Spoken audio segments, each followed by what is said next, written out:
Pepsi சிவாவிற்கு ஆதரவாக நம்மிடம் பேசிய சிலர் துண்டு போட்டு தாண்டாத குறையாக சில விஷயங்களை மறுத்தார்கள். அதில் முதல் விஷயம் இதுதான். பி.சி. ஸ்ரீராம் சார் மீதும் ராஜு மேனன் சார் மீதும் மிகுந்த மரியாதை வைத்திருப்பவர் சிவா.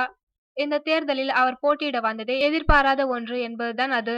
இது குறித்து அவர்கள் தரும் மேல் விளக்கம் இதுதான்.